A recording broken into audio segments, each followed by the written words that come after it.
Boa noite a todos. Vamos começar a sessão de hoje aí, em parceria com a Abramed, das residências de medicina de emergência. E hoje o convidado é o Breno, outro dia residente, né, Breno? E agora emergencista. Então, se apresente aí. Obrigada pela sua participação, Breno. Obrigado, Natália. Então vamos lá. Como a Natália falou, até outro dia eu estava aí como residente, né? Para quem não me conhece, esse sou eu, tá? Eu sou formado em Cuiabá, vim para cá fazer residência, fiz lá no HC, fiz um MBA em gestão de serviços de emergência e hoje estou fazendo uma pós-graduação em medicina aeroespacial. Hoje trabalhando como médico no SAMU, né, em BH e Contagem, núcleo de ensino e pesquisa e ensino permanente de lá. Médico do BOA, estou como professor lá na PUC de Contagem, dou meus plantões aí no Odilon, vez ou outra, e como instrutor de emergências clínicas aqui da Abramed. E hoje me pediram para a gente falar um pouquinho de via aérea, tá? E para quem me conhece um pouquinho, sabe que é um tema que eu gosto muito, leio bastante. É um tema que eu acho que a gente tem que dominar bastante na emergência, tá? Vamos seguir a aula. Vocês podem me parar a qualquer momento, tá? Pode interromper no áudio, manda no chat. Se tiver qualquer dúvida, pode parar. Quiser acrescentar qualquer coisa, é só acionar aí e a gente vai seguindo, beleza? Então, para começar, a gente tem que saber escrever, tá? Então, para a gente começar, a gente vai ter que saber, né? Intubação é o procedimento. Intubação é entrar dentro de um cano, tá? Então, uma coisa é colocar um cano dentro de uma cavidade, a outra coisa é entrar dentro de um cano, tá bom? E aí, vamos lá, vamos ver um caso clínico para a gente começar a exemplificar e a gente entender. Paciente, 45 anos, admitido em Glasgow 3, cianose de lábios e extremidades, uma respiração grosseira, ruidosa e irregular. Foi admitido lá na emergência, entrou ali pela UPA, lá do Odilon, e aí a equipe já aborda esse paciente e faz a avaliação inicial. Tem roncos grosseiros, saturano 84 em ar ambiente, tem um esforço evidente, tem 38 de frequência respiratória, um pulso bom, perfunde bem e mantém um Glasgow de 3. E aí, a gente vai entubar esse paciente, vamos chegar, vamos avaliar e vamos entubar esse paciente.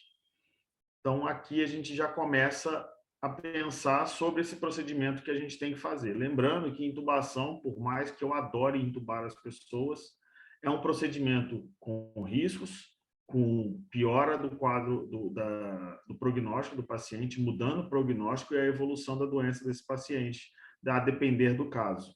Então, é algo que deve ser feito com todo o cuidado possível, com a indicação perfeita, né? Então, aqui eu tenho, então, está saturando, ele tem esforço e está com Glasgow de 3. Mas aí a gente lembra que a gente tem que avaliar, seguir a avaliação desse paciente. Os roncos melhoram com a abertura manual. Abriu a via aérea, o paciente melhorou a respiração, a saturação melhorou com O2, a glicemia era de 40, foi corrigido, foi para 120. O paciente acordou, melhorou o esforço respiratório, melhorou o Glasgow. Então, eu coloco sempre esse caso para a gente não ficar amarrado naquelas indicações que a gente vai discutir mais à frente de intubação. Nós temos que ter calma para poder avaliar e indicar o mais correto possível esse procedimento. Mas, e aí? Né? Hoje, a gente está falando aqui com bastante, a maioria residente, muitos R0s acabaram de entrar, tem aí um mês que acabaram de entrar, e aí a gente tem essa fase dessa curva, né? Que eu, pelo menos, senti bem na pele. Quando a gente forma, você acha que é o cara. Você pega lá seu plantão na sala de emergência, fala assim, eu sei entubar, sei pegar acesso, sei fazer tudo, pode deixar comigo que eu consigo, né? Então, você vai lá, você acha que é o cara. você não precisa de ajuda para nada, você não há nada. Você entra na residência. Eu senti isso na minha primeira semana de residência. Eu rodei meu primeiro estágio, foi na anestésio. Eu achei que eu sabia entubar, tinha feito uma meia dúzia de curso de final de semana, achei que eu sabia entubar. Primeira semana rodando na anestésio, eu tomei uma porrada, vi que eu não sabia nem segurar no laringe, quiçá entubar. E eu vi o porquê que eu errava nas intubações. E aí vem aquela fase que você está no desespero. Você não sabe nada. Você agora ferrou, tudo que eu fiz na minha vida está errado, não sei nem meu nome, se está certo. E aí você começa a estudar, estudar, estudar. E até o momento que você consegue entender que você, sim, entende o processo, entende o procedimento, sabe dos riscos e sabe os seus limites. E é isso que vocês vão experimentar na residência. E é isso que eu quero mostrar para vocês hoje. Que se tem alguém que acha que sabe tudo de via aérea, vai ver que muita coisa a gente vai ter algumas mudanças de paradigmas, algumas quebras de conceitos. E quem acha que não sabe nada vai ver que assim, sabe muita coisa. Só tem que lapidar, tá bom? E aí a gente é o que eu falei. Aí a gente chega na emergência, né? Pega o pessoal que acha que sala de emergência é só saber entubar e passar acesso, e aí ele vem com aquelas clássicas, né? Todas as frases que a gente ouve rotineiramente quem está fora do meio só em grande sala de emergência. Então é aquela boa e velha, né? Mida e fenta, não inventa. Vamos fazer mida e fenta para todo mundo, tá tranquilo. É assim que entuba. Ou então o cara fala, se o tubo foi para o esôfago, deixa o tubo no esôfago e passa o outro que ele vai para a traqueia. Certeza, não cabem 2 tubos no esôfago. Então ele vai para a traqueia. Não tem problema, é fácil, é só fazer isso. Não sei porque o pessoal sofre. Se tiver rebaixado, não precisa usar droga. Então, o paciente está com Glasgow de 5, não precisa de droga não. Ele ele está rebaixado. Pode entubar. Não vou usar bloqueador neuromuscular, porque se eu não conseguir entubar, eu tenho medo que ele vai estar bloqueado e ele não vai respirar. Então, se eu não usar bloqueador neuromuscular, ele continua respirando. Não precisa posicionar o paciente, não, isso é frescura. Isso aqui eu disse muitas vezes antes da residência. Frescura, não precisa entubar, não precisa posicionar. Tá ali cabeceira 0 grau, na posição que tiver, passa o tubo e vamos embora. Frescura. O paciente está saturando 75, não, então deixa eu entubar o mais rápido possível que esse paciente vai parar. Eu preciso entubar ele o mais rápido possível, não preciso fazer nada. Eu só vou entubar ele o mais rápido possível, tá? E o clássico... cadê? O paciente parou porque estava grave. Então, aqui a gente vai conseguir criar um conceito de que a gente não pode fazer o que está sendo feito, que a gente tem que mudar o modo de abordagem dessas vias aéreas, porque dependendo do modo que a gente aborda a via aérea, o resultado ele pode ser catastrófico, tá? Então, quem está falando isso não sou eu. Vamos ver que a aula inteira eu não falo nada. Como eu disse, eu não sou ninguém. Tem gente que estuda para a gente e a gente só pega o que eles estudam e absorve. A gente tem esse trabalho que de 2020 ele é demonstrando para a gente que o procedimento de intubação é um procedimento de alto risco e eles são 2 partes, essa é a parte 1, e ele vai mostrar para a gente quais os procedimentos. Então, quais as intubações que eu tenho na emergência? Paciente com acidose metabólica, paciente chocado, paciente com DPOC, com falência de VD, TEP, uma hipoxemia importante, todas as situações que podem dar errado e o que a gente pode fazer para a gente ter uma melhor resposta. Outras tantas, trauma, pressão intracraniana aumentada, tamponamento cardíaco, dissecção de aorta, então todas as situações que eu tenho na emergência. E então eu tenho tudo isso de situação. Você acha que todos os pacientes vão ser entubados iguais? Não, a gente tem cada conduta, cada paciente vai ter o seu processo de intubação, tá? Então é a hora que dá a depressão. Ferrou, não sei mais nada. Porque eu acho que achei que era entubar igual para todo mundo, né? Mida e fenta para todo mundo, ou então fentanil, etomidato e succinilcolina para todo mundo. Não é assim. E aí é para isso que a gente vai discutir e a gente vai entender que isso vai mudar, tá bom?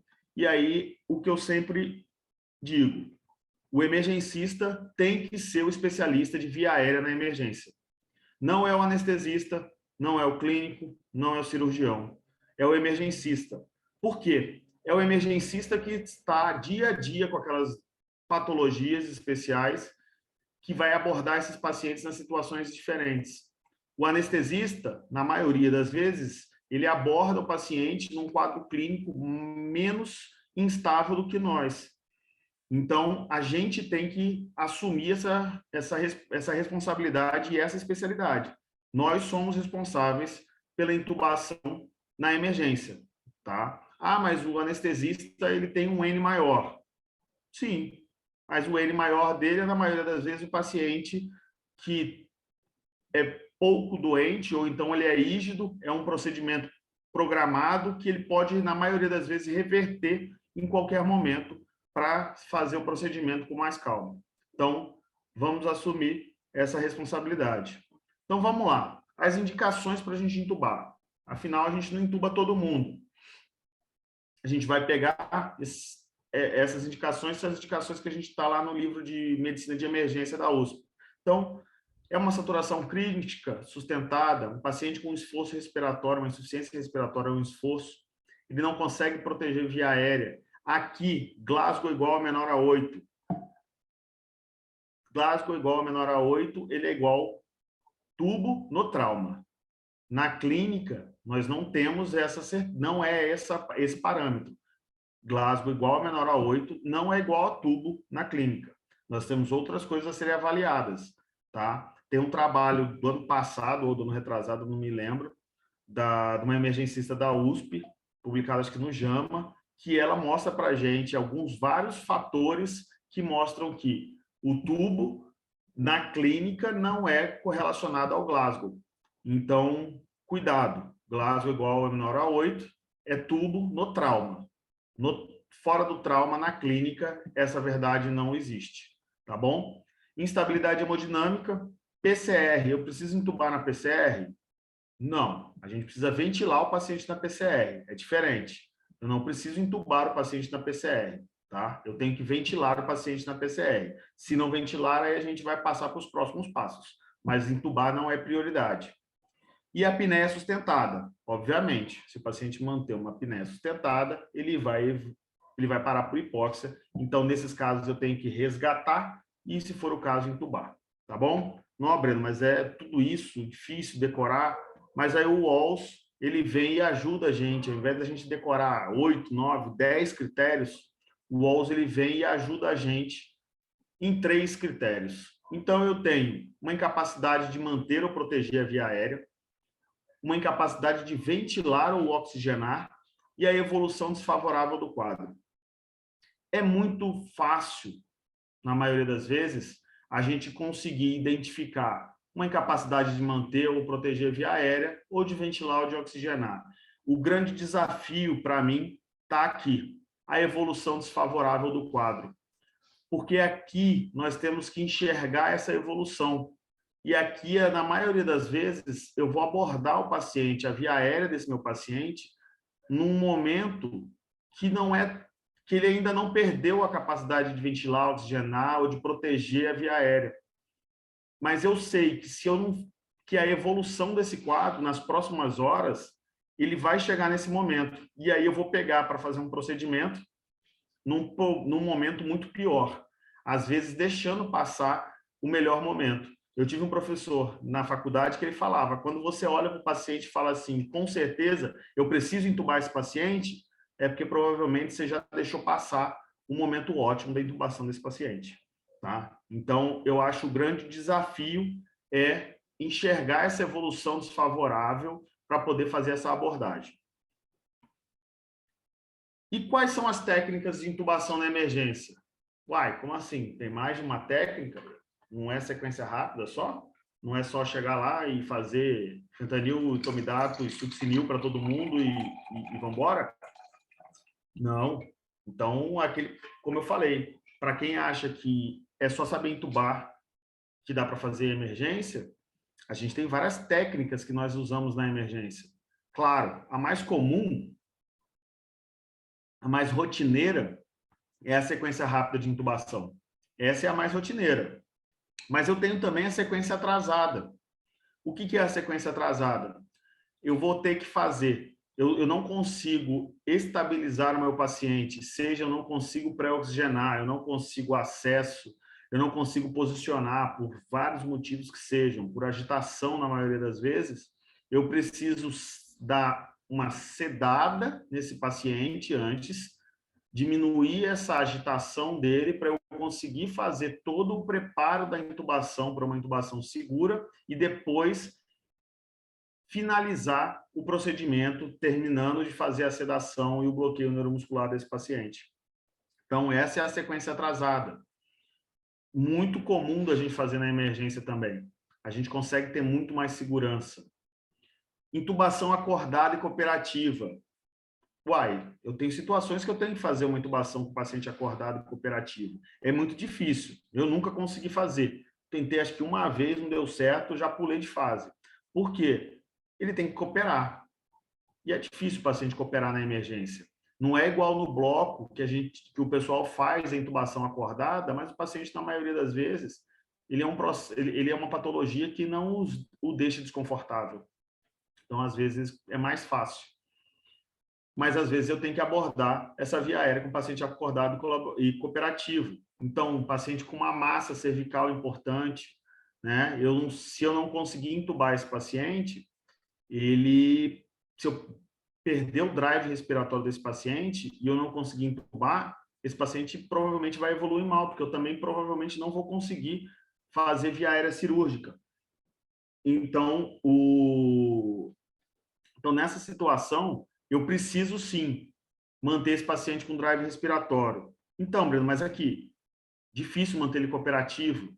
Aí vem a tal da ketamina. A ketamina vem ajudar a gente. A gente vai fazer a intubação assistida por ketamina, que é usar a ketamina, tá? Mantendo o drive respiratório desse paciente, fazendo a anestesia local com lidocaína e progredindo a intubação, com o paciente mantendo o drive respiratório. Então, de novo, pacientes com massa cervical, com tumoração, com desvio de traqueia, paciente com acidose metabólica grave, tá?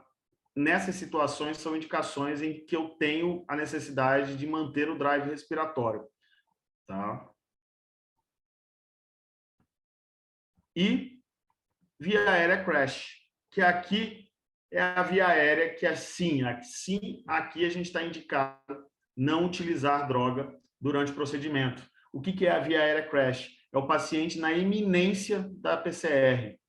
Então, pacientes em iminência de PCR, eu estou autorizado a não utilizar droga. E, se for necessário utilizar droga, apenas um bloqueador neuromuscular, tá bom? Então, eu tenho 5 técnicas que são rotineiramente utilizadas na sala de emergência. Você fala, Breno, nem é tanto.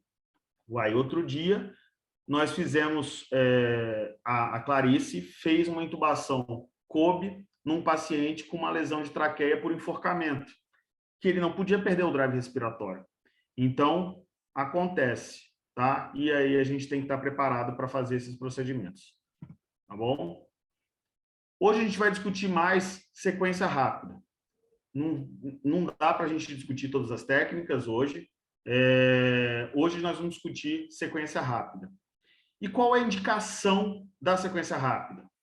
A indicação da sequência rápida é quando eu preciso, eu não sei a situação de conteúdo gástrico do meu paciente. Eu não sei se ele se alimentou agora, há 4 horas, está em jejum, não está. Então, eu faço o bloqueio neuromuscular para que eu evite ou diminua a chance de broncoaspiração, de refluxo gástrico para broncoaspiração. Então, essa é a indicação da sequência rápida de intubação. Por isso, ela é a mais comum na emergência. Eu não vou pegar o paciente em franca insuficiência respiratória por uma sepse e vou perguntar para ele aqui, você comeu que horas?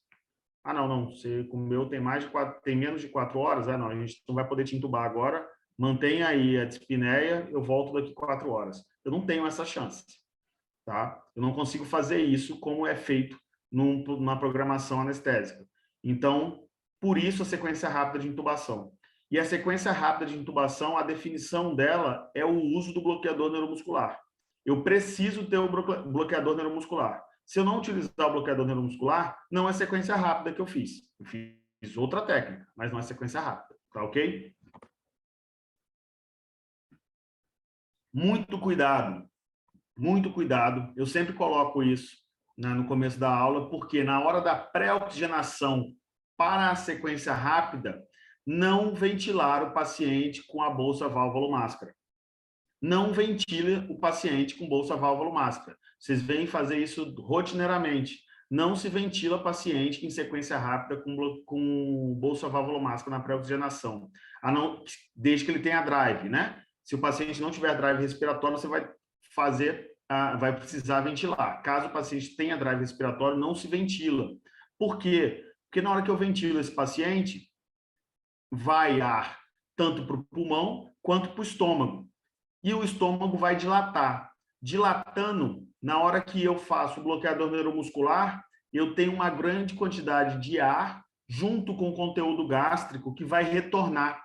E isso vai fazer com que o paciente broncoaspire. Vai ter regurgitação e o paciente vai broncoaspirar, que é o que a gente não quer na sequência rápida de intubação. Tá? Então, vamos lá. Vamos sistematizar o nosso processo. Aqui, esses 7 P's aí da sequência rápida, eu acho interessante para a gente discutir. Na vida real, vocês veem que isso acontece paralelamente na maioria das vezes. Uma coisa se sobrepõe à outra e aí vai se fazendo mais ou menos junto. Mas, para a gente conseguir discutir, é interessante a gente sistematizar. Tem esses 7 P's, tem o Topzera lá do pessoal lá de Fortaleza, tem outros vários mnemônicos para sistematizar a sequência rápida. Esse aqui eu acho mais simples, é o do Walls, e aí a gente vai seguir por eles. Se eu estiver falando muito rápido, muito devagar, ou bobagem, vocês podem me interromper aí, se tiver dúvida também, tá bom? E aqui é uma coisa que a gente quase não lê. A gente vê pouco isso. E é uma coisa que interfere demais no resultado final da intubação, que é a via aérea psicologicamente difícil. Nossa, Breno, já tem via aérea fisiologicamente difícil, anatomicamente difícil, e agora veio psicologicamente difícil? Para entender o quanto a via aérea ela é complexa na emergência. Então, a via aérea psicologicamente difícil, o que é isso? São os fatores humanos que são responsáveis pelas intercorrência da abordagem dessa via aérea. Então, a gente tem o ego do intubador, o estresse que esse intubador ou o ambiente está, a fadiga, os erros de percepção e de estimativa da pessoa que vai abordar a via aérea, os viés cognitivos. Então, esses são alguns dos fatores humanos que interferem no resultado final. Quantas vezes a gente vê alguém abordando uma via aérea de um modo que é visivelmente errado, mas a pessoa está ali e fala assim, eu sei o que eu estou fazendo, sai daqui. Quantas vezes a gente viu fazer isso? Então, faz parte da via aérea psicologicamente difícil. Tá? Então, é algo que começando a ser escrito, tem uma aula sensacional que eu tenho mais para frente, de 2016 ou 2018, não me lembro, do Kovacs, que ele começa a abordar essa questão da via aérea psicologicamente difícil. E aqui são 3 fatores que estão dentro e que mudam esse desfecho, que causam os efeitos adversos na abordagem da via aérea. Primeiro, a confiança. Por quê? Eu não posso ter uma confiança lá em cima e eu também não posso ter uma sem confiança nenhuma. A dificuldade é conseguir achar esse meio termo. Uma confiança ótima para que eu consiga abordar sem interferência. Tá? A competência é isso aqui. É discutir, é estudar, é correr atrás, é treinar. Isso faz parte da competência. Isso está dentro do processo. Por quê? Porque se você entubou uma vez na vida, você estudou uma vez na vida, a sua competência provavelmente não está ao nível da via aérea que você pode abordar. E isso vai interferir. E o contexto, ou seja, toda a situação externa daquela intubação. Então, você está na sua primeira semana de residência, o teu preceptor te dá o laringo e fala, vai. A sala de emergência lotada, cheio de gente olhando, e você lá naquele meio. Você está nervoso. Quem nunca passou por isso? Você começa a suar frio, fica taquicárdico, o teu raciocínio muda, tá? Então, tem o contexto. Ou vocês acham que eu não tenho contextos, eu não tenho processos na hora que eu vou entubar duas crianças nessas situações? Que eu vou chegar, vou abordar essas crianças, você acha que a minha parte, eu, ou intubador, vai estar preocupado com isso? Ele não vai estar com um viés sobre esses processos. Afinal, nossa, é criança. Será? Eu não entubei tanto criança assim na vida. Será que eu vou conseguir? Será que não? O que eu tenho que fazer? A tua cabeça ela está girando. Então, isso faz parte da via aérea psicologicamente difícil. Ou então pegar uma paciente dessa, uma tentativa de autoextermínio, que a mulher tomou um produto com pH de 14 e a boca dela e a língua era só edema. E você não conseguia abordar. A situação é essa. Ou então, você pegar um paciente que chegou para você com um corte de ponta a ponta na cervical e ter que entubar esse paciente. Muda, todo o contexto muda, tá? Ou então, aqui, a Ana, não sei se ela está assistindo a aula, eu botei a foto dela, nem pedi nada, mas está na foto. A gente entubando lá na época do Covid, aquela situação toda, todo mundo preocupado, desesperado, como que faz, como que não vai fazer. Você acha que isso não muda o teu raciocínio, a tua performance sobre a via aérea, sobre o resultado final? Ou então a gente entubar no meio da rua, no meio do sol, numa situação adversa. Você acha que nessa situação você não tem mudanças nenhuma? Tudo isso interfere no resultado e tudo isso é psicológico, está dentro da cabeça da pessoa que vai fazer o procedimento. Então a gente tem alguns caminhos que vão ajudar, desculpa, a nos preparar e diminuir e mitigar esses efeitos dessa abordagem. Então o autopreparo, eu tenho que me preparar. Não existe nenhuma situação de emergência que eu não tenho 10 segundos para parar, respirar, organizar meu raciocínio e assim depois tomar o primeiro passo. Então eu tenho que me preparar, eu tenho que respirar, olhar, ver a situação, ver qual é o processo e como eu vou fazer para abordar, tá? Eu tenho que ter uma equipe de via aérea, que essa equipe ela tem que ter uma liderança clara, ela tem que ser uma pessoa que lidere a equipe, tá? Quem estiver nessa equipe tem que ter a capacidade de ajuste e adaptação a todo momento. Óbvio, eu laringoscopei achando que ia ser de um jeito, era de outro. Vai mudar a abordagem. Eu vou ter que mudar o meu modo de abordar essa via aérea, eu vou ter que pedir ajuda para uma segunda pessoa.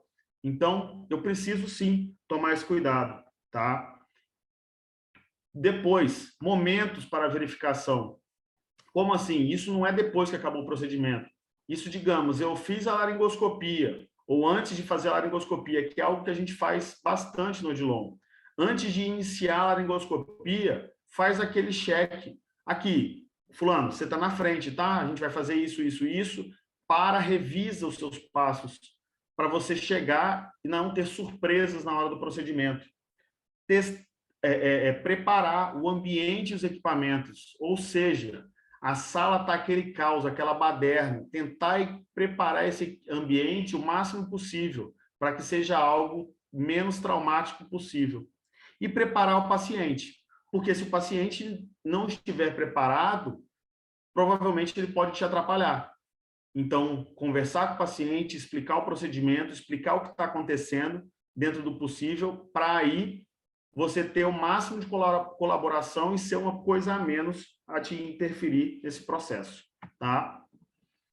Aqui é a aula que eu falei do COVAX, tá? É sensacional essa aula, tem 1 hora, essa aula dele é sensacional, que ele aborda os fatores humanos e psicológicos da abordagem da via aérea. Tem o link aí também. Então, preparou e planejou. Então, eu vou me preparar. Está bem indicada essa intubação? A situação permite que eu faça algo para tentar evitar com que ela exista, eu tenho algum recurso a mais, eu preciso de material, tenho segurança, experiência, eu vou precisar de ajuda. Meus materiais estão conferidos, se eu já sei os meus planos, vou preparar o paciente, vou ver se é uma via aérea difícil, vou ver alguma coisa que eu preciso fazer com que ele sobreviva essa intubação, que eu suavize e mais medidas para pós-intubação. Para isso tudo acontecer, é muita coisa na nossa cabeça. Para isso tudo acontecer, nós temos materiais cognitivos para nos ajudar a lembrar isso tudo. O Jornal Europeu de Anestésio, ele coloca para a gente que a gente deve utilizar ferramentas cognitivas para a abordagem da via aérea. E aqui ele coloca como ferramenta cognitiva o checklist, para a gente fazer o checklist quando for abordar a via aérea, para que isso consiga ter um melhor resultado. Na aviação, tudo é checado 2 vezes. Então, por que nós não podemos fazer um double check na hora de abordar uma via aérea? Porque, afinal, do mesmo modo, a partir do momento que eu cedo o paciente, eu não tenho tempo para ficar voltando ou tendo que mudar de planos e criar planos. Então, o checklist ele vai fazer isso para nos ajudar. Eu coloquei aqui um exemplo, que é um checklist que, se eu não me engano, é do M-Critic, que ele vai começar com a gente do zero. Então, ele vai perguntar quais são as indicações, por que eu estou entubando esse paciente, né? Se ele usou cânula nasal, se eu pré-oxigenei, se não pré-oxigenei, se eu vou avaliar essa laringoscopia, se ela vai ser difícil, se eu tenho dificuldade para ventilar, extraglótico ou crico, tá? Então, ele vai passo a passo lembrando a gente o que deve ser feito para a gente abordar essa via aérea, tá? E aí vamos falar um pouquinho da via aérea anatomicamente difícil.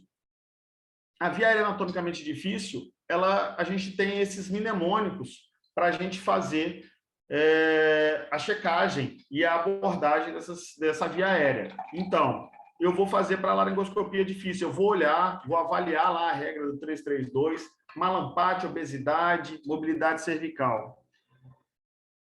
Só temos que tomar alguns cuidados. Malampate na emergência é uma coisa que nós conseguimos usar?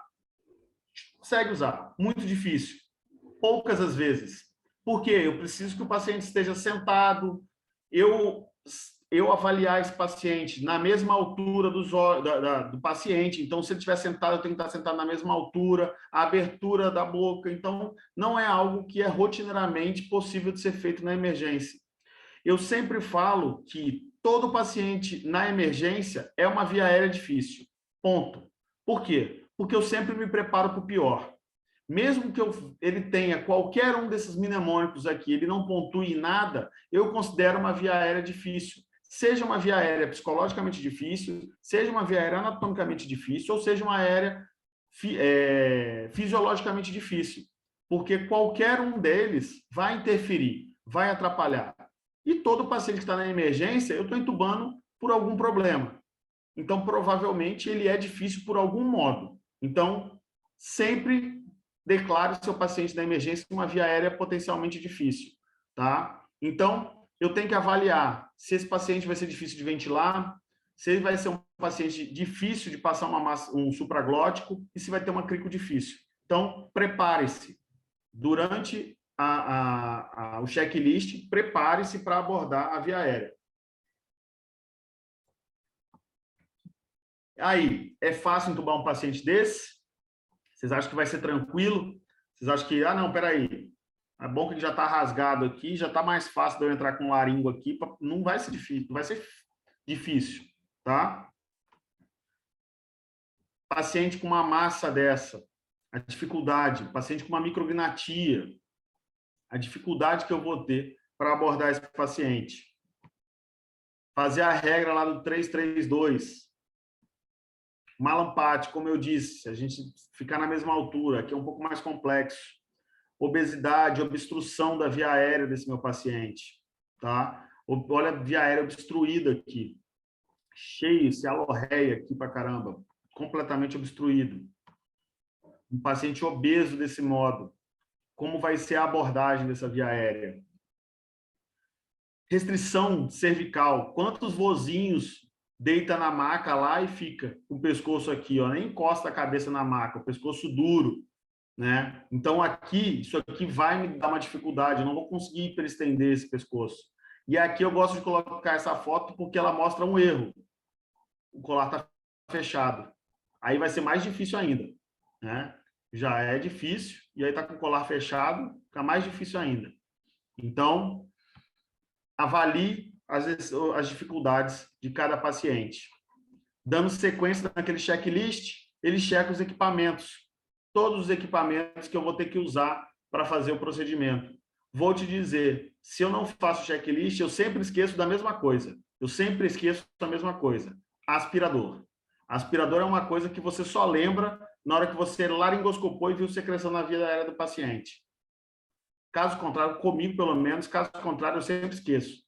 Então, se eu não faço checklist, eu sempre vou esquecer o aspirador. Ele sempre, na hora que eu laringoscopar, vou ver secreção, eu vou ver que eu não tenho. Tá? Quais as drogas, as indicações para as drogas. E aqui, todo o procedimento. Tá? Nossa, Breno, gigantesco, muito grande esse checklist, complexo. Não vou fazer, não vou conseguir, não vai rolar. O Odilon fez na época do Covid esse checklist mais compacto, que tem basicamente as mesmas coisas, que tem todo o essencial está aqui.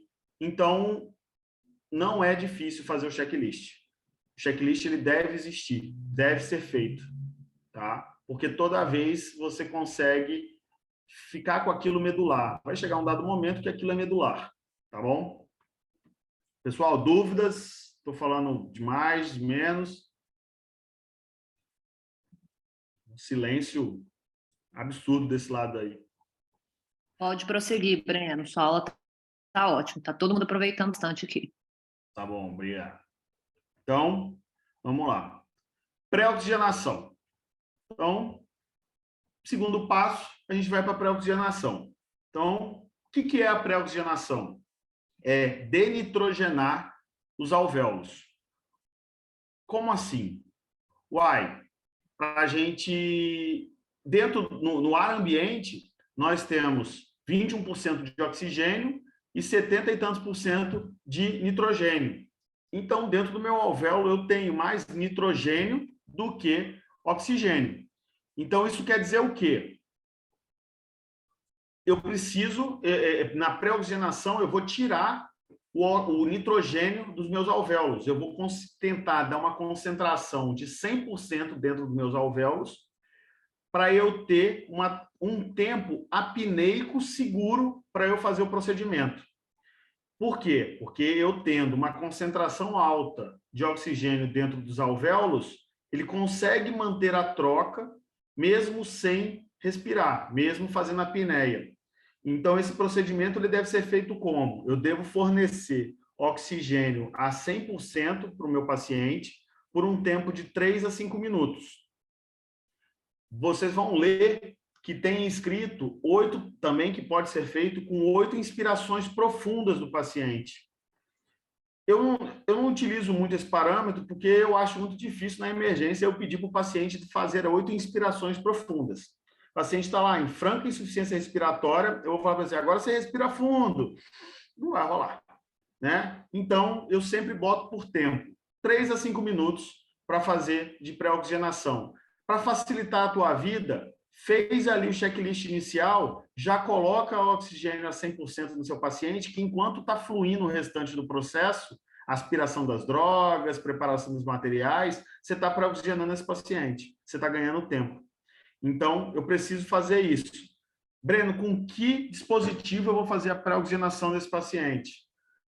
Preferencialmente com o ambu. Eu vou usar a máscara e o ambu. De novo, não vou ventilar esse paciente, vou fixar a máscara nesse paciente, tá? Não deixando vazar, não é deixar a máscara solta, alta, no nariz do paciente, é encostar, é fixar a máscara, vedar a máscara no paciente e fornecer oxigênio de 3 a 5 minutos para ele.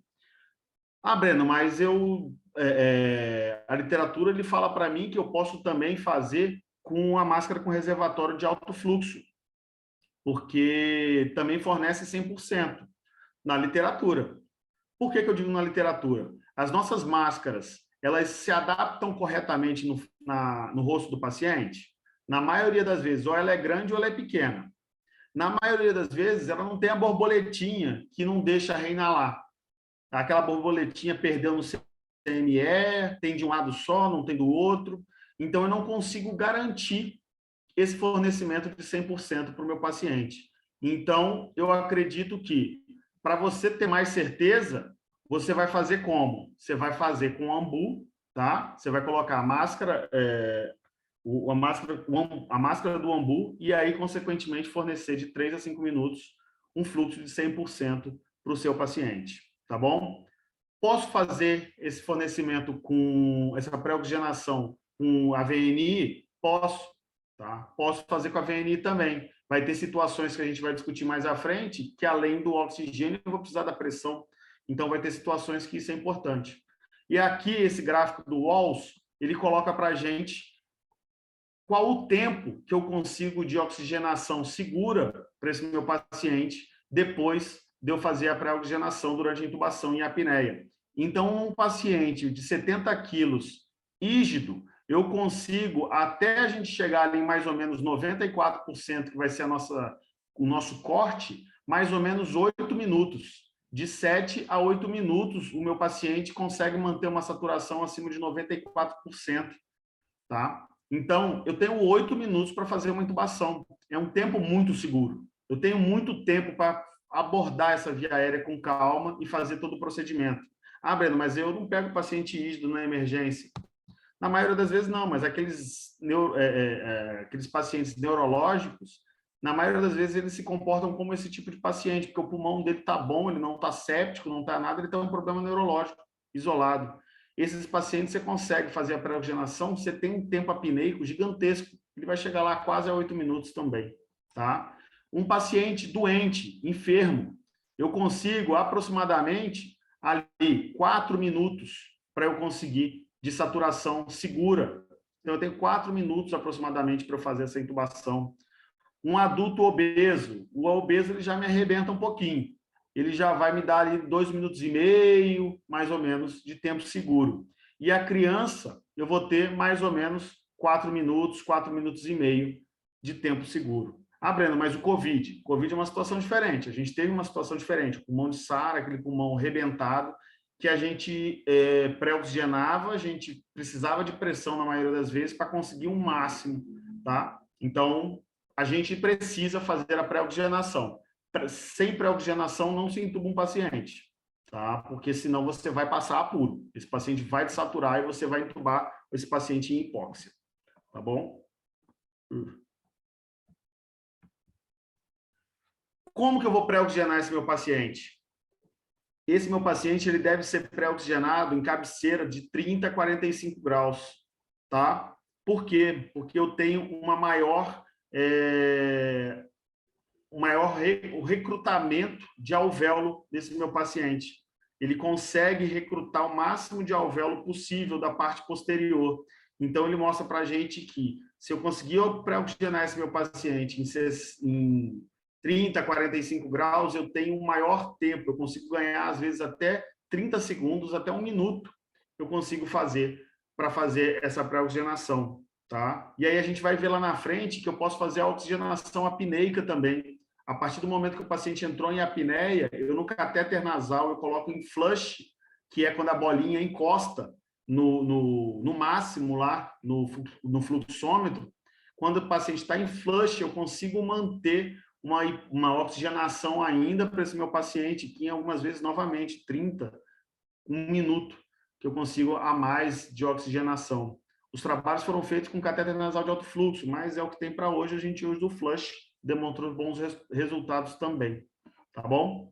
E aqui o posicionamento da via aérea. Se o paciente ele tem um sensório baixo, se ele está rebaixado, ele não consegue proteger via aérea, eu preciso fazer as manobras de abertura da via aérea para eu conseguir fazer essa pré-oxigenação. Não é para deixar o paciente com queda de base de língua e tentar pré-oxigenar ele desse jeito. Eu vou passar uma Guedel, eu vou abrir a via aérea, seja manualmente. As técnicas que a gente tem para fazer, como vedar a máscara, tá? E aí a gente vai pré-tratar o paciente. O que é pré-tratamento? É antes do tratamento, óbvio. Então, aqui eu vou antecipar os problemas que vão acontecer do meu procedimento. É aqui que eu preciso intervir antes que o problema aconteça. E aí tem esse Twitter que eu acho sensacional, que ele fala aqui para a gente que ele tem medo, na via aérea anatomicamente possível, de não conseguir entubar e o paciente talvez morrer. E na via aérea fisiologicamente difícil, ele tem medo de conseguir entubar e esse paciente também morrer. Então, para vocês verem quanto é importante também. E aqui é a hora que a gente começa a falar da via aérea fisiologicamente difícil. A via aérea fisiologicamente difícil, elas vão principalmente esses três, são 4 no total, mas esses 3 a gente tem que abordar antes de entubar. Então, é aquele bom e velho, ressuscite antes de entubar. Como que eu vou ressuscitar? Se meu paciente está hipotenso, eu vou melhorar a hemodinâmica desse meu paciente, seja fazendo volume, seja fazendo sangue, seja iniciando droga vasoativa. Se o meu paciente está hipoxêmico, eu vou fornecer oxigênio para esse cara. Novamente, vou pré-oxigenar, vou colocar na VNI, eu vou melhorar a hipóxia desse meu paciente. E se esse paciente tiver em acidose metabólica, eu preciso tentar corrigir o máximo possível dessa acidose metabólica. E aqui é o grande desafio. Por quê? Primeiro, por que a acidose metabólica é um grande problema na intubação? Primeiro, porque esse paciente, ele na hora que você vai intubar ele, você vai bloquear esse paciente, vai sedar esse paciente, e o mecanismo compensatório desse paciente é a dispneia, é a taquipneia. Então, a partir do momento que eu bloqueio esse paciente, ele começa a reter CO2. E aí vocês vão lembrar lá da química, que quanto mais eu tenho a curva puxando para um lado da equação, mais rápido ela vai deslocar para esse lado. Então, se eu tenho um paciente acidótico, essa curva do CO2 dele, ele vai deslocar cada vez mais rápido para a acidose e ele vai evoluir para uma acidose que vai fazer esse paciente parar. É só lembrar, 5H e 5T, esse paciente vai parar por acidose. Então, cuidado. Aqui eu vou ter que fazer o quê? Eu vou ter que colocar esse meu paciente na VNI antes para tentar melhorar um pouquinho esse CO2, tá? Ou eu vou ter que entubar esse paciente acordado para ele não perder o drive respiratório em nenhum momento. Eu tenho que já deixar o ventilador pronto antes de entubar. Eu não posso entubar esse paciente, o paciente estava com uma frequência respiratória de 40. E aí você entuba o paciente, põe lá a frequência no ventilador de 16. Esse paciente vai reter CO2. Esse paciente vai parar por hipóxia. Então, logo depois que entubar, você vai ter que colocar um paciente taquipneico com volume aumentado na VM para ele poder lavar esse CO2 que ele reteve durante a apneia. E aí, agora, em alguns casos, e isso é controverso, o uso do bicarbonato, tá? Usar o bicarbonato durante o procedimento. Então, eu vou entubar, abro o bicarbonato, entubei e fecho o bicarbonato. E aí é controverso, lembrando da curva de dissociação do bicarbonato, que ele vai evoluir para a formação de CO2. Então, são alguns dos modos. A hemodinâmica a gente já falou, a hipóxia nós já conversamos também. E aqui eu coloquei, a gente tem como tratar. Então, eu vou pré-oxigenar no caso de hipóxia, eu vou garantir a perfusão no caso da hipotensão, eu vou corrigir o pH o máximo possível no caso de acidose. E o quarto, que eu ainda não falei, é o paciente com falência de VD. Por que a falência de VD faz parte da fisiologicamente difícil? Porque ele é um paciente que, na hora que eu coloco ele na ventilação, esse paciente na ventilação, ele vai mudar a fisiologia respiratória. Mudando a fisiologia respiratória, ele vai diminuir débito cardíaco, ele vai diminuir, vai fazer uma insuficiência de VD por causa dessa pressão intratorácica. E o meu VD já está ruim. Então, eu vou piorar ainda mais colocando esse paciente em pressão positiva. Então, eu tenho que tratar essa insuficiência de VD o máximo possível antes de eu entubar esse paciente. Então, o grande exemplo desse paciente é o TEP. Se eu entubar um paciente com um TEP chocado, esse paciente vai parar. Porque ele já está chocado, ele já está com uma hipóxia grande, ele já está mal perfundido. E aí você vai lá, um paciente com VD falido, e você termina de falir o VD dele botando em pressão positiva, Então, você vai terminar de arrebentar. Então, cuidado. Pacientes com falência de VD, vocês têm que tentar melhorar o máximo possível ou, então, conseguir evitar ou protelar essa intubação. Ah, Breno, isso é difícil, na maioria das vezes impossível. Com certeza. Por isso que a intubação na emergência é um negócio complexo. É uma situação difícil. Eu acho a falência de VD um dos piores pacientes para você ter que intubar, tanto para ressuscitar como para fazer o procedimento. Então, aqui é a via aérea fisiologicamente difícil. E aqui é um cálculo que cirurgião utiliza muito e a gente na clínica quase não utiliza. E é algo que é surreal o quanto isso responde a gente e nos ajuda na intubação. Como assim, Breno? Aqui é o choque index, que é nada mais nada menos do que frequência cardíaca dividido por PA sistólica. E eu vou dividir esses números.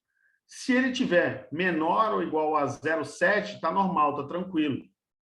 Se ele tiver maior que 0,7, ou seja, maior que 0,8, maior ou igual, que está faltando um igual, a 0,8, isso quer dizer que esse paciente vai chocar depois da intubação.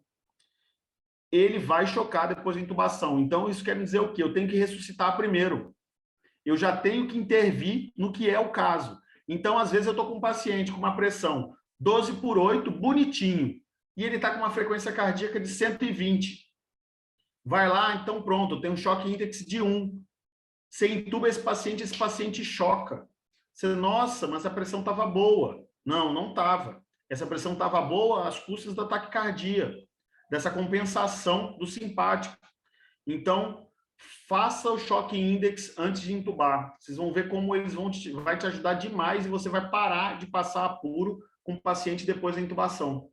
Então, faz o choque index, ressuscita, seja fazendo droga vasoativa, seja volume, seja sangue, o que for que vai tratar aquele primeiro momento, tá?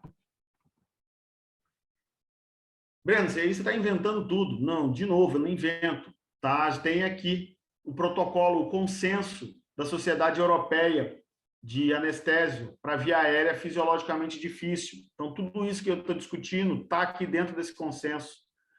A gente tem esse trabalho do JAMA, que mostrou para a gente as intercorrências que aconteceram baseadas nos não tratamentos do Hope Killers durante o processo de intubação. Tem aqui o NIR também, que fez o mesmo trabalho, e hoje está rolando no Brasil o Barco, que é o que está fazendo basicamente o mesmo processo, está estudando as intercorrências, o processo de intubação hoje no Brasil, tá? Falei Barco, o Caio não apareceu, fiquei preocupado. O que está falando aqui? Me perguntaram do choque index pela praticidade e velocidade de fazer o push de droga ou de... Então, vai depender do paciente, né? Eu tenho que ver se cabe volume no paciente, se o paciente é fluido responsivo, se não é, se eu tenho que entrar com droga precoce, vai depender do paciente. Cada paciente vai me dizer para que caminho eu vou seguir, tá? Quando não tem ketamina. Ah, Andressa. Ó, não tendo ketamina, quando não tem ketamina, que a gente consegue usar para manter a pré-oxigenação e fazer o drive, mas aqui você está me perguntando se for fazer uma intubação acordada, é isso, Andressa? Pelo que eu entendi da pergunta que me fizeram aqui, é nessa pré-oxigenação, quando vai fazer uma sequência demorada, uma pré-oxigenação com VNI, para colocar o paciente mais tranquilo, sabe? Qual outra medicação que pode ser usada, que também manteria drive? Foi essa a pergunta. Entendi. Ó, o que eu já vi fazer, tá? Eu já vi fazer, não vi isso muito escrito, para falar a verdade, acho que o que eu vi escrito foi falando até para não fazer, mas eu já vi fazendo em várias vezes, é usar opioide, entendeu? Usar alíquotas de morfina e o paciente tira aquela ansiedade do paciente, né? Faz uma ansiólise no paciente e vai tentando conseguir fazer como se fosse atrasada. É muito difícil, tá? É muito difícil fazer com outra droga. Já vi fazer com Precedex também, mas se eu não tenho ketamina, provavelmente eu não vou ter Precedex. Então, aí é aquela coisa, é ajustar-se ao serviço, né? A gente, não, não vou fazer opioide porque não tem, mas eu só tenho isso, então eu posso tentar, tá? Olha lá, viu? O Armando me deu a referência aí. A evidência é D, mas funcionou no COVID o opioide e o Precedex, né? Que era o que eu já vi fazer. Então, usar ali a morfina, usar o Precedex e ir titulando pouco a pouco. O etomidato, me perguntaram. O etomidato, a alíquota que eu vou ter que fazer, eu não tenho isso embasado. Eu não consigo dizer, eu vou fazer, digamos, sei lá, 0,5 de etromidato e o paciente vai ficar bom. Não sei, ele pode perder via aérea. Eu não consigo garantir que esse paciente não perca via aérea com etomidato, tá? Mas é aquela coisa, vai ser custo-benefício, beleza? Beleza. Então, seguindo. E aí as drogas que a gente vai ter no pré-tratamento. Então, aqui a gente começa as horas das polêmicas, né? Quem me conhece sabe que eu gosto dessa polêmica. Perfeito, Kate, isso aí. Eu tinha esquecido de colocar esse teste, que é o cara fazer a mordedura do lábio superior para fazer a avaliação de via aérea difícil, tá? Tem uma especificidade alta. Eu tinha esquecido de colocar ele mesmo. Tem razão. Então, voltando. Drogas que a gente vai utilizar para pré-tratamento. Então, a gente vai ter, como eu já falei, vou ter que fazer volume, né? Fluido, sangue, iniciar a droga vasoativa, colocar o paciente no CPAP, fazer, às vezes, dreno de tórax, porque, às vezes, o paciente está uma dispneia, uma insuficiência respiratória, por um pneumotórax hipertensivo. Então, eu vou ter que tratar possíveis complicações. Às vezes, eu vou ter que fazer beta-2 agonista, o paciente está num broncoespasmo absurdo, eu vou ter que entubar, não vai ter jeito, mas eu vou ter que fazer broncodilatador o máximo possível para esse paciente, para tentar tirar ele, ou então, se ele precisar evoluir para tubo, ir do melhor modo possível. E aqui a gente tem o fentanil. O fentanil, ele entra na classe de pré-tratamento. E isso por que pré-tratamento? A gente tem que lembrar, a função do fentanil na intubação é bloqueio do simpático. Ele bloqueia a resposta simpática do paciente. Então, eu vou utilizar ele quando? Quando eu necessito que o simpático seja bloqueado. Então, na maioria das vezes, emergências hipertensivas. Paciente com uma pressão intracraniana aumentada, paciente com IAM, com uma dissecção de aorta, pacientes em que o simpático é deletério para ele. Então, isso quer dizer que, na hora da laringoscopia, eu ativar o simpático, aumentar a frequência cardíaca, aumentar a pressão intracraniana, aumentar a pressão sistêmica, eu vou piorar o quadro do meu paciente. Então, nessas situações, é indicado o uso do fentanil ou lidocaína, tá? Breno, mas eu vejo usar para todo mundo que é na emergência é entubado com fentanil. E aí é o erro. Por que aí é o erro? Sim, colocaram aí que o ultrassom também tem sido usado para via aérea difícil. Sim, com certeza, tá? Mas é que nem eu falei, eu acabei não me delongando tanto na via aérea, na predição de via aérea difícil na emergência, porque assim, toda via aérea na emergência é uma via aérea difícil, então você tem que estar preparado para ela, né? Então, quanto mais recursos você tiver, perfeito, mais na mão você vai ter esse processo. Mas também nada impede ele não ter nenhum preditor de via aérea e na hora que a gente fizer a laringoscopia ser uma via aérea difícil. Então, eu acho que sim, é importante a gente ter todos esses mnemônicos, modos, mas a preparação para essa abordagem ela tem que ser mais importante do que isso. Então, tem o outro aí, como o Caio falou, tem ultrassom, sim, que é usado para a gente fazer essa predição, tá? Então, fentanil, como eu disse, a gente vai usar para bloquear a resposta simpática. No choque, o paciente chocado, é interessante eu bloquear a resposta simpática do meu paciente? Não é interessante, é o simpático que está mantendo o meu paciente vivo. É o que está mantendo esse paciente perfundido, é o simpático, é essa taquicardia, é essa vasoconstrição. Então, a partir do momento que eu faço o fentanil, eu bloqueio a resposta que esse meu paciente está tendo ao choque. Então, é por isso que na hora que você intuba um paciente chocado com fentanil, logo depois esse paciente evolui para um choque importante, né? É aquele bom e velho, você entubou o paciente, saiu de lado, aí a enfermagem grita para você, ô doutor, paciente chocou aqui, pode iniciar a nora? Você, nossa, o paciente estava muito grave. Não, você ajudou a colocar esse paciente nessa situação. Você bloqueou a resposta que estava mantendo esse paciente estável. Então, colocando ele, bloqueando a resposta simpática, você bloqueia a resposta que estava mantendo esse paciente estável, tá? Uai. De novo, não sou eu que estou dizendo isso tudo.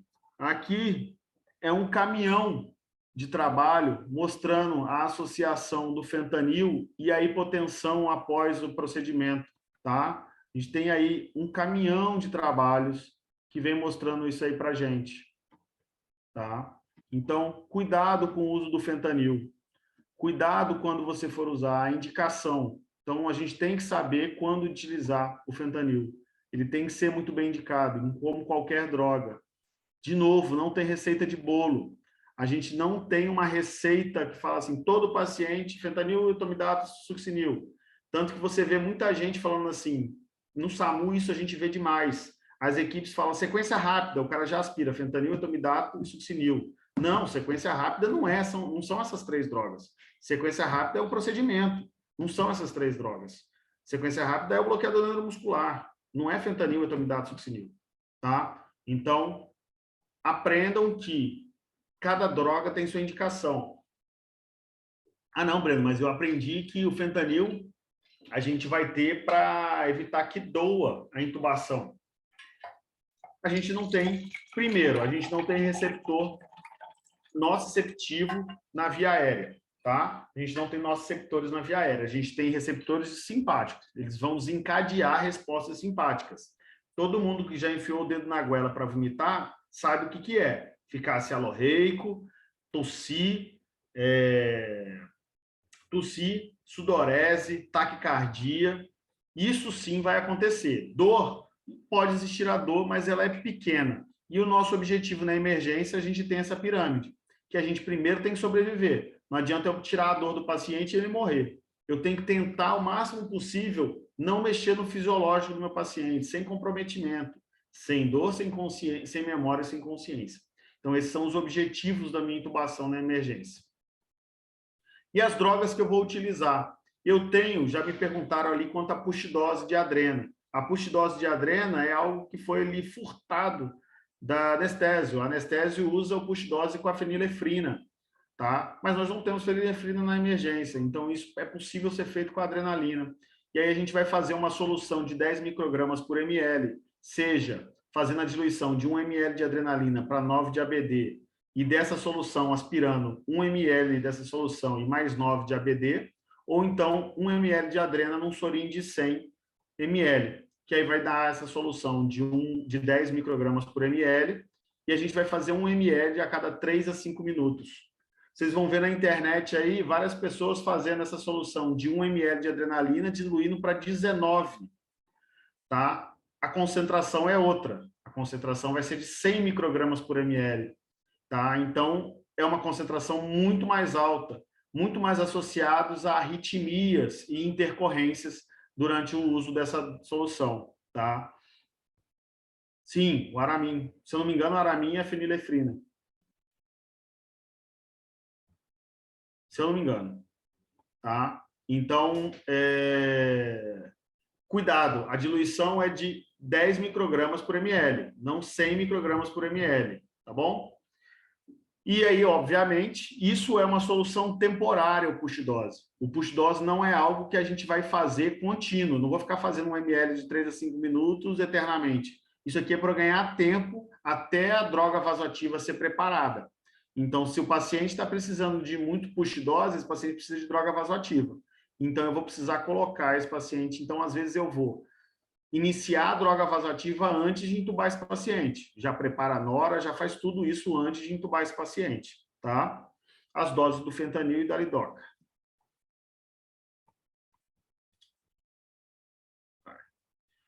Então, seguindo as drogas, indução e paralisia. E aqui a gente vai falar das drogas que a gente vai utilizar para esses processos.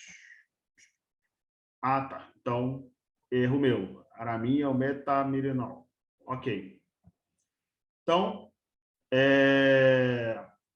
o etomidato, então a gente vai usar etomidato, o que nós temos disponíveis nas emergências na maioria das vezes. Etomidato, ketamina, propofol e midazolam. Primeiro, né? Etomidato. Eu sempre falo, se você não sabe o que usar, usa o etomidato.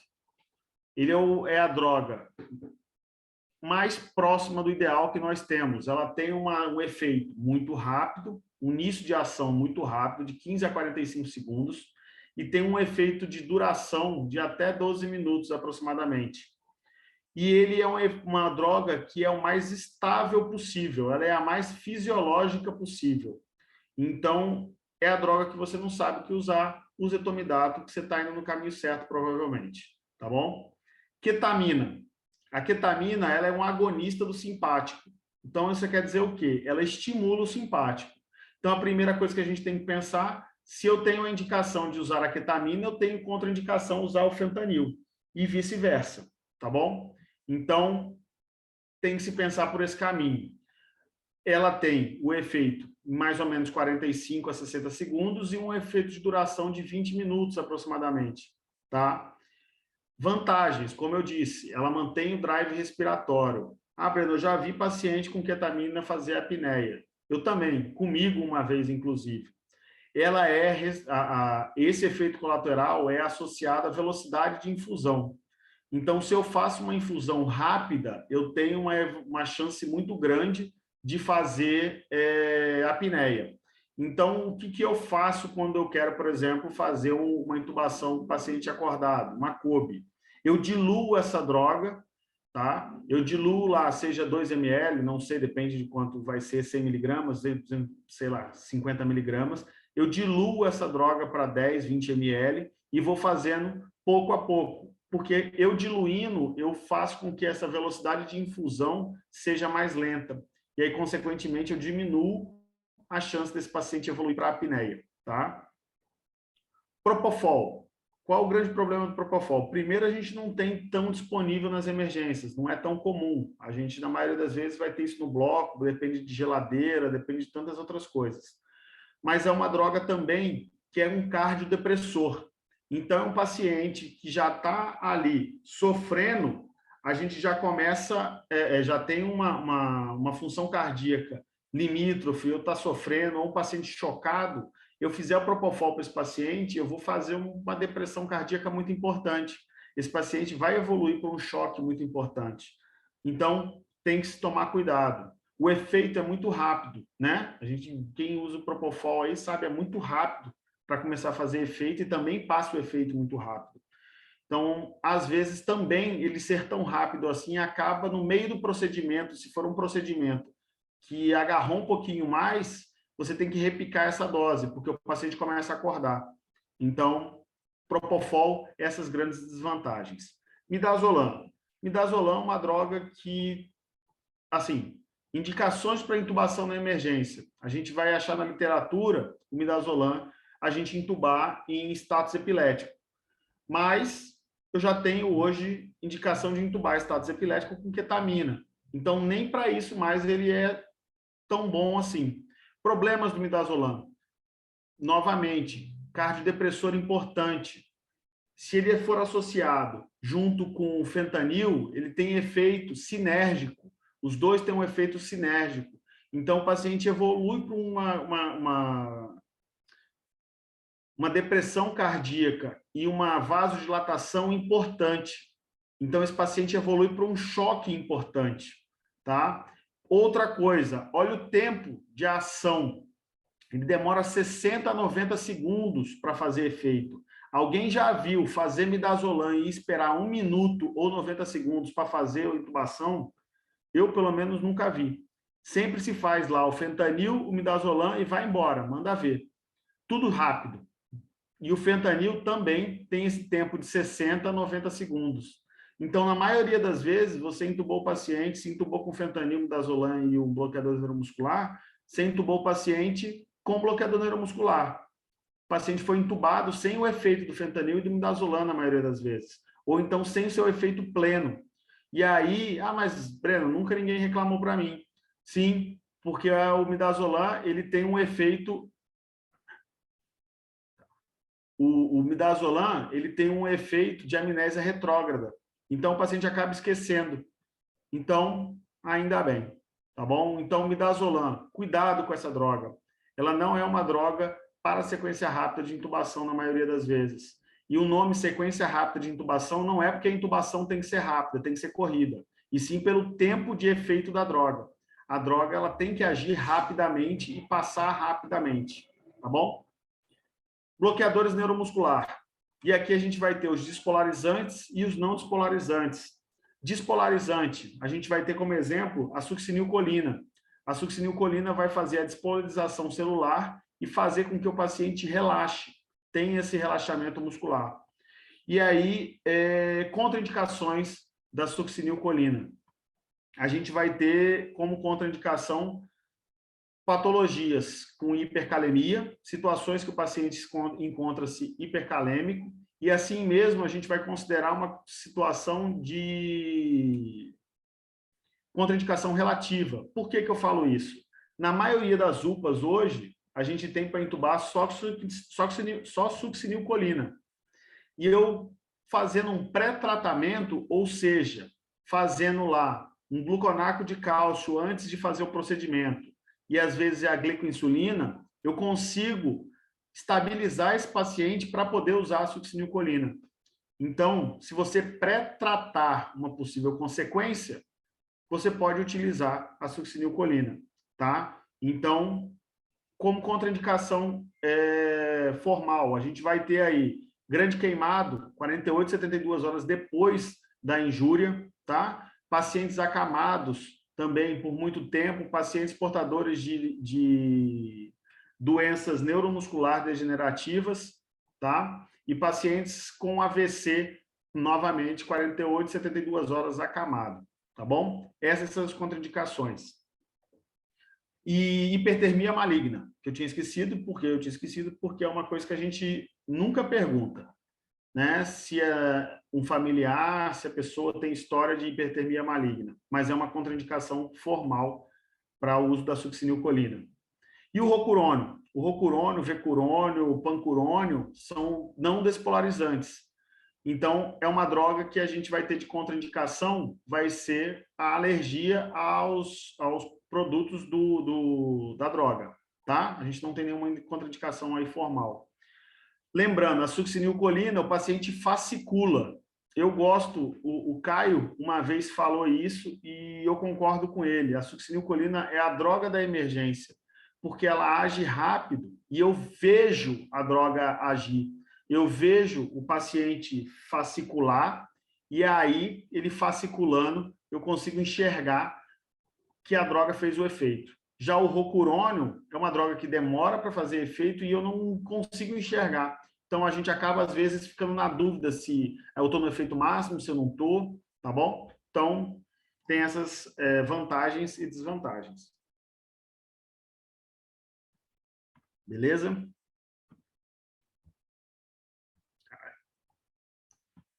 Esse trabalho aqui é um trabalho, acho que do ano passado, final do ano passado, dezembro, que ele comparou o uso do etomidato e da ketamina nos pacientes na intubação na emergência. E a gente teve resultados muito semelhantes, a não ser na sobrevida dos pacientes depois de 7 dias. Na ketamina, a gente teve um resultado melhor. Nos outros todos, a gente teve resultados semelhantes, tá bom? Então, é aquela situação que eu falei. Qual é a melhor droga? Vai depender do paciente, tá? Cada paciente vai escolher. E tem se mostrado, em algumas situações, a ketamina melhor do que o etomidato. Mas tem situações, tem outros trabalhos que estão mostrando que o etomidato tem resultados melhores. Então, é mais uma daquelas brigas que a gente tem, do ringelactato, soro fisiológico, ketamina, etomidato. Então, mais um daquelas brigas que vão durar aí eternamente para a gente conseguir descobrir qual a melhor droga que nós temos para utilizar em pacientes na emergência, tá?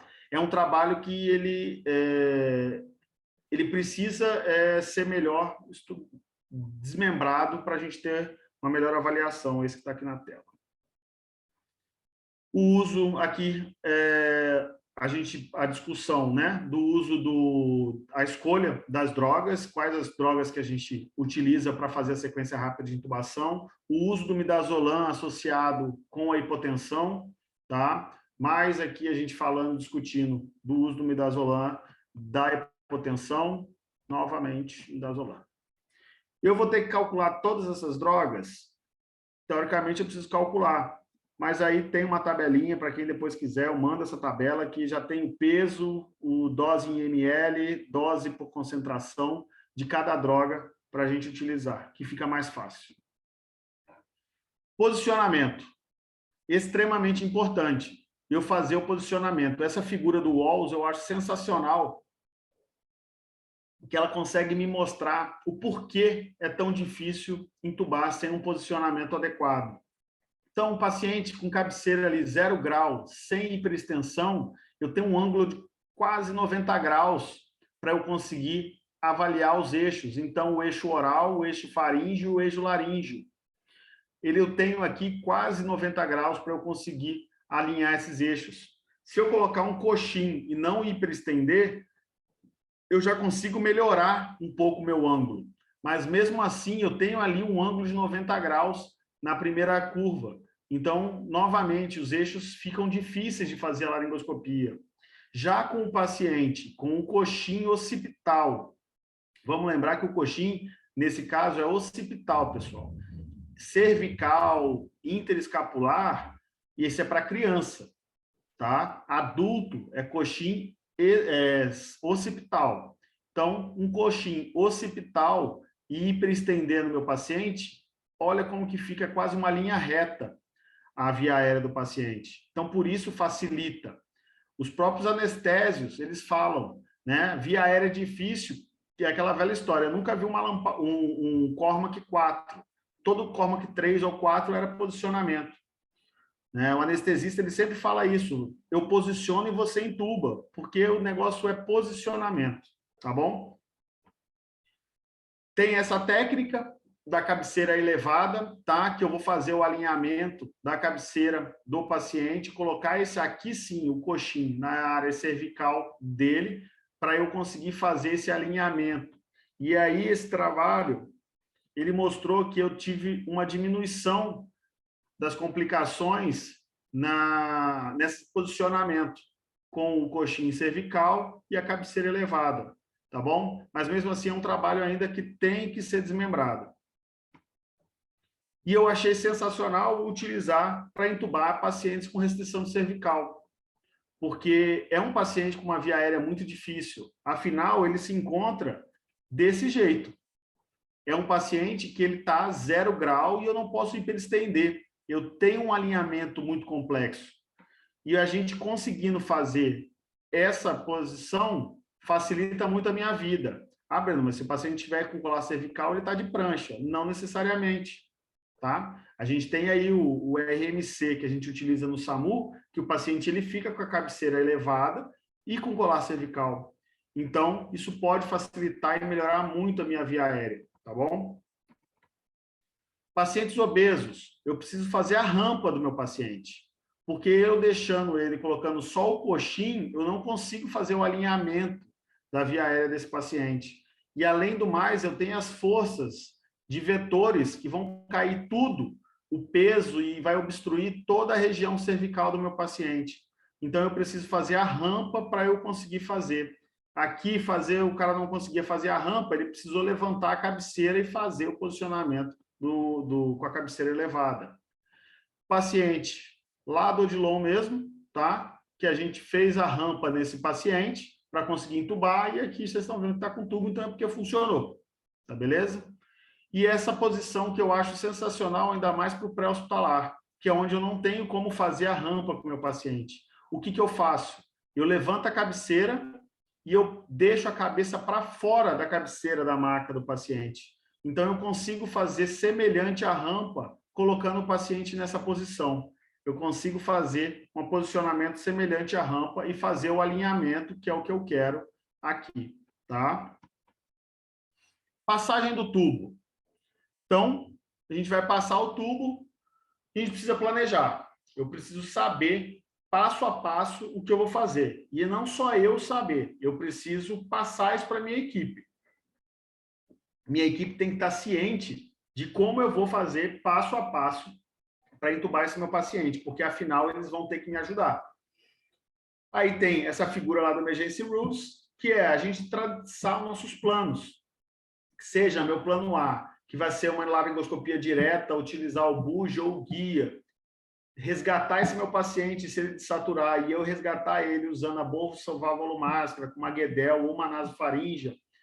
Caso não funcione, aí eu posso, meu plano B, fazer novamente, ou um plano C, fazer uma nova tentativa, otimizando, ou o segundo intubador fazendo essa tentativa. Posso, então, partir para o meu plano C, que seja, então, uma máscara laríngea, e partir depois para um plano D, que seja uma crico. Isso tem que estar planejado. Isso não tem que estar na sua cabeça. Isso tem que estar com os materiais montados, tá? Aqui, essa foto é desse dia que a Clarice foi fazer essa intubação do paciente acordado. Estavam todos aqui. A Clarice estava comandando a via aérea. A Ana era a segunda plantonista que estava ali como segundo intubador, e eu estava de enxerido mesmo, tentando roubar o procedimento das duas, porque essa é a minha função. E aqui, toda a via aérea, não dá para ver, mas toda a via aérea estava aberta, todos os planos estavam abertos em cima da mesinha. Por quê? Se precisasse, imediatamente seria feito, tá? É isso mesmo, tentei roubar na cara dura mesmo e nem desfaço. E aqui, todo o material estava aberto, pronto para ser utilizado, seja desde o tubo ao material para crico. Não, na foto a gente não consegue ver, mas a equipe da cirurgia geral estava aqui, se fosse necessário abordar mais do que uma crico, tá? Então, todo o processo tem que estar pronto, detalhado e explicado para toda a sua equipe, para que isso não seja uma surpresa para cada passo ser dito, tá bom? Como a gente falou lá na via aérea psicologicamente difícil, eu tenho líder, eu tenho os momentos em que eu vou parar e revisar o meu processo, tá bom? Então, Breno, eu trabalho numa UPA, eu não tenho como fazer, preparar minha velha, eu não tenho nada na minha UPA. Espera aí, isso aqui é quando eu trabalhava numa UPA lá em Contagem, tá bom, eu tinha esse vídeo laringo que foi o que a gente fez, mas eu tinha a lâmina normal, eu tinha o buge, tinha a máscara laríngea e tinha uma lâmina de bisturi. Então, eu tenho, no mínimo, 4 planos aqui. É a laringoscopia direta, seja o buge, o resgate, com o ambu e guedel, que não está na foto, e a máscara laríngea, e, se for o caso, a crico. Tá? Breno, não seja por isso. Aqui no hospital particular, mesma coisa. Lâminas, lâmina de bisturi, se fosse necessário, de crico, máscara laríngea, tá? Buge, e um vídeo se fosse necessário. Então, prepare a sua intubação. Não tem por que você não preparar. Toda vez você consegue organizar e preparar a sua intubação. E aqui, mas pegar no laringo.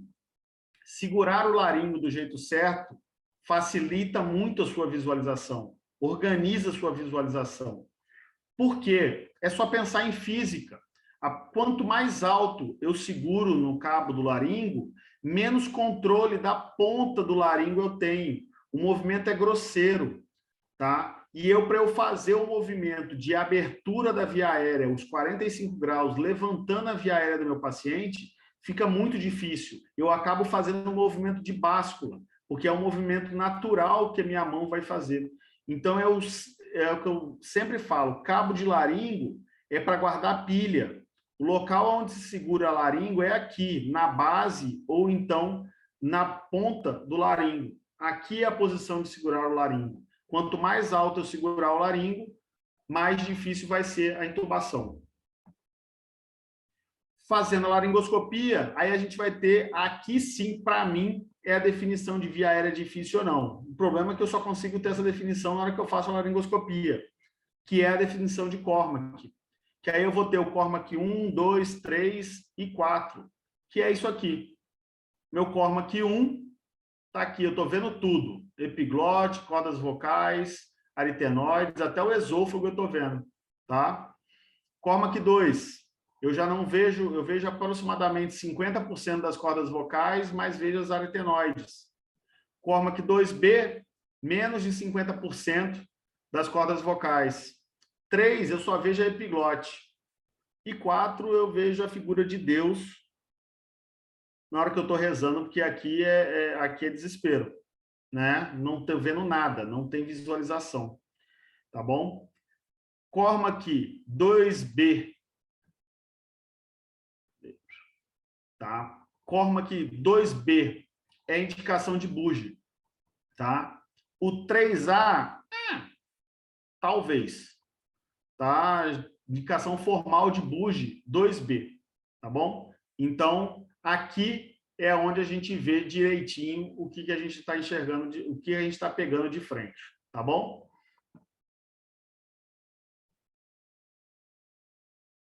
Eu sempre coloco esse vídeo dessa intubação que eu fiz. Primeiro, aqui eu estou no pré-hospitalar, eu estou no SAMU, e aí você vai falar assim, mas no SAMU a gente também não vou preparar minha via aérea. Ó, meu bugie está aqui, e aqui na bancada, eu não acabei filmando, mas todos os planos estão prontos do meu lado, tá?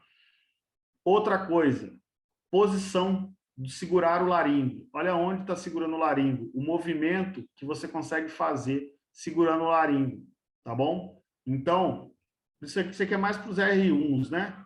Então, intubação é um procedimento com 2 mãos. Uma mão na cabeça do paciente, hiperestendendo a cabeça o máximo possível. Vocês estão vendo que eu tenho aqui um negocinho? É o meu coxim. Então, meu paciente está alinhado os eixos. Eu coloquei o coxim e ele está alinhado, tá bom? Meu paciente está monitorizado. Então, não é porque eu estou no pré-hospitalar que não é possível que isso seja feito. Então, hiperestendeu a cabeça do paciente, posicionou, hiperestendeu, prossegue. Tá? Aqui, a manipulação externa, que é possível ser feita, que antigamente a gente tinha o burpe. Não, vamos fazer o burpe que ajuda. Ajuda, até ajuda. Qual que é o problema? Não é você que está vendo. Não é você que está... Desculpa, é você que está vendo, mas não é você que está fazendo. É outra pessoa que está fazendo. Você fazer a manipulação externa, você sabe o movimento que você está fazendo e aonde você quer posicionar. E aí, se você enxergar, encontrar uma posição ótima, você pede para a pessoa que está com você te auxiliando manter aquela posição. Então, esse é o importante da gente fazer a manipulação externa, que às vezes facilita muito a visualização. Tá? Aí o enfermeiro querendo me sabotar, me dando tubo ao contrário.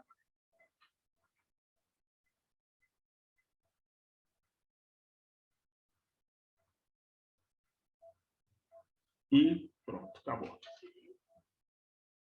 Beleza? Tem que passar, não sei passar.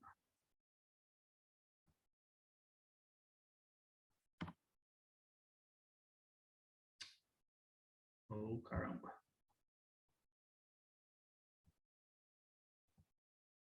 E aqui, de dentro, um vídeo do Júlio Guerra, que é plantonista lá no Odilon, que ele fez fazendo essa intubação com o vídeo laringo. Então, para a gente enxergar e saber exatamente o que tem que ver. Parece até fácil, né? Então, epiglote bonitona, as cordas vocais, consigo ver até o anel traqueal, ó. Até os anéis traqueais eu consigo ver. Epiglote, desculpa, aritenoide, até o esôfago aqui embaixo eu consigo ver, tá? Então, é essa visualização, é isso que eu preciso enxergar na hora de intubar um paciente, tá bom?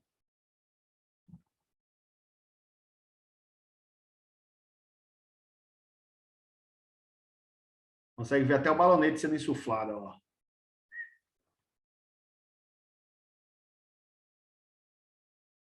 Beleza?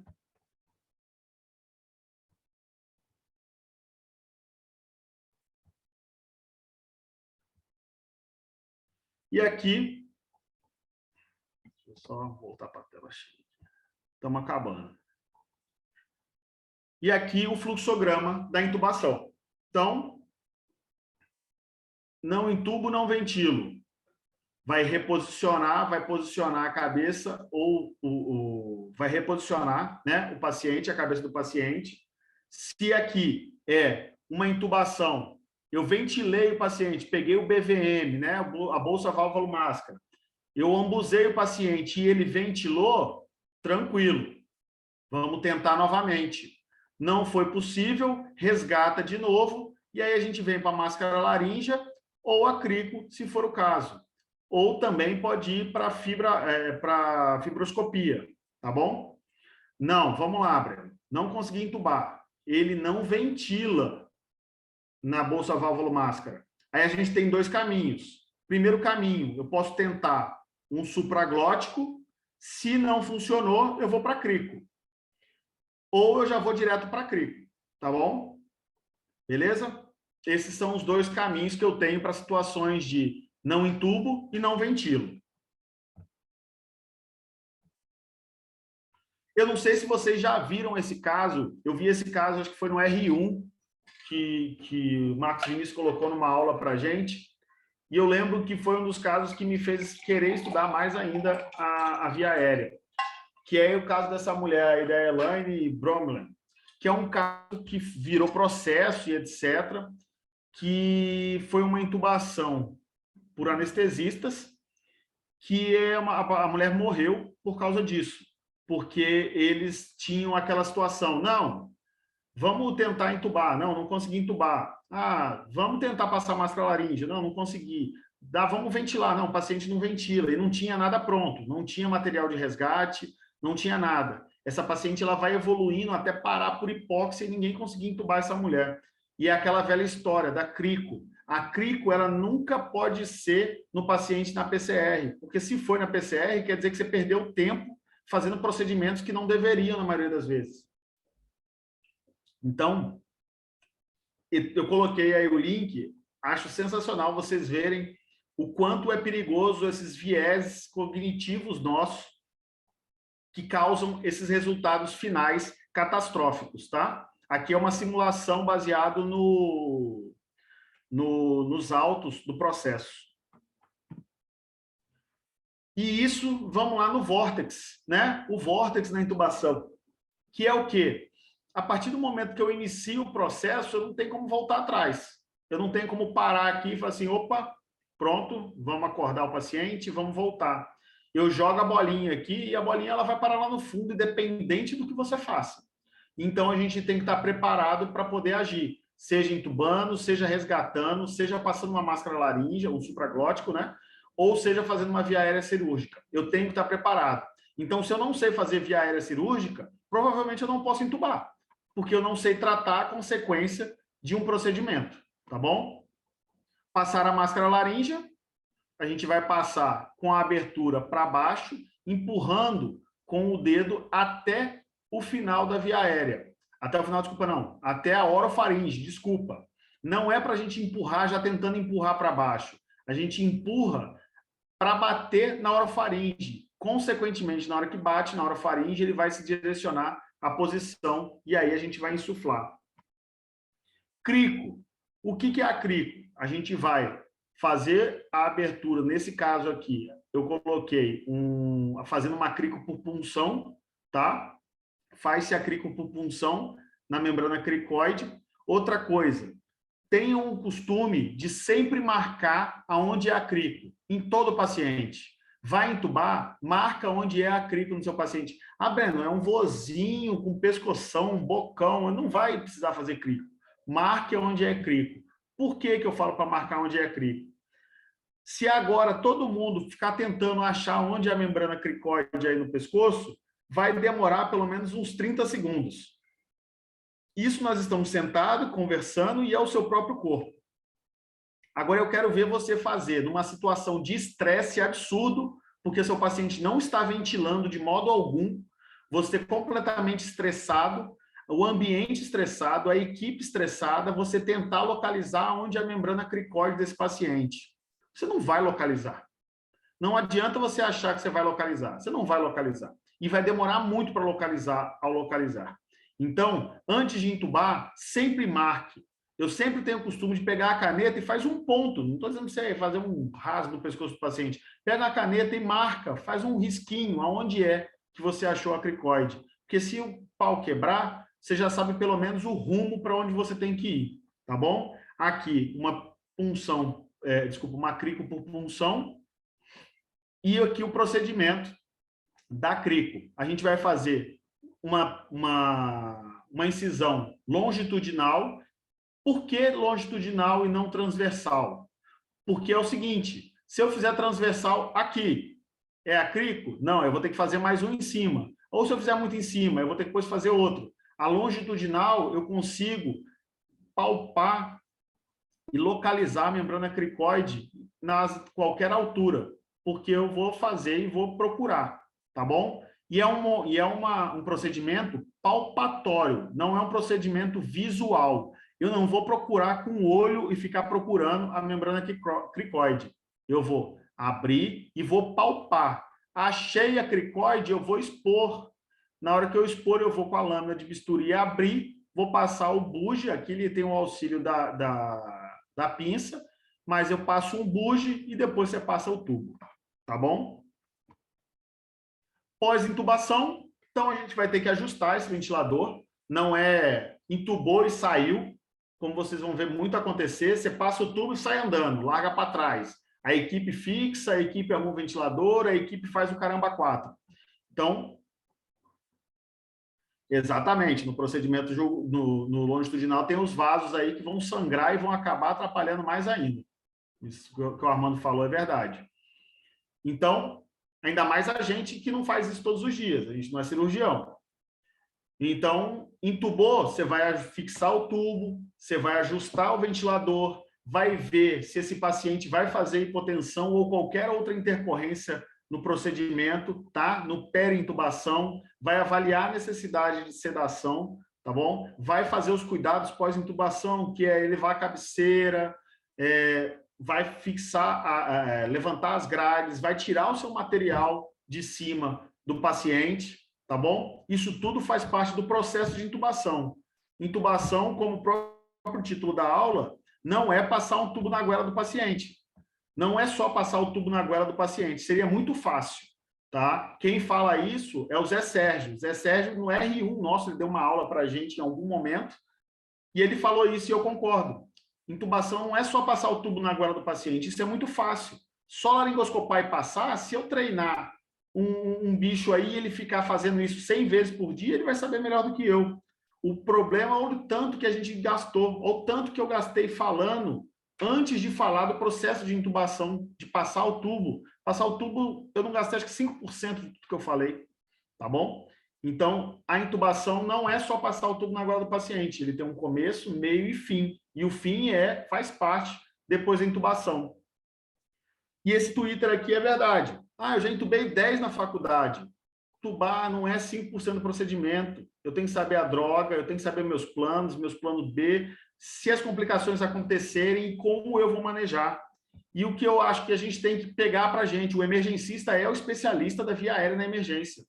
Tá bom? Esse final de semana, eu tive uma ocorrência no BOA que eu era um paciente e tal, aquele trauma até tá lá em cima numa das fotos, e tinha um médico na cena que estava lá ajudando, que ele parou para ajudar o acidente, e aí eu tirei o paciente, botamos o paciente no chão, tô lá organizando para entubar o paciente, e aí ele vira para o meu lado, você vai entubar o paciente? Sim, vou entubar o paciente. Aí ele falou assim, não, então tá bom, pode deixar que eu entubo. Eu olhei para ele e falei assim, por que você entuba? Ele falou, não, porque eu sou anestesista.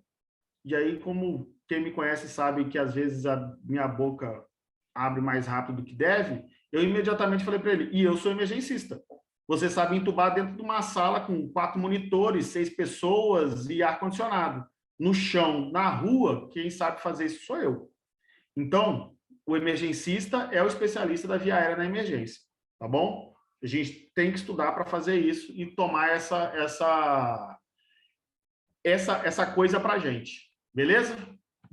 E aí chega. Acabamos. Isso aí, tá bom? Dúvidas, aflições, desesperos? Breno, no momento só elogios, meu irmão. Muito maravilhosa, obrigado. Maravilhosa, maravilhosa, maravilhosa sua aula, cara. Você trouxe assim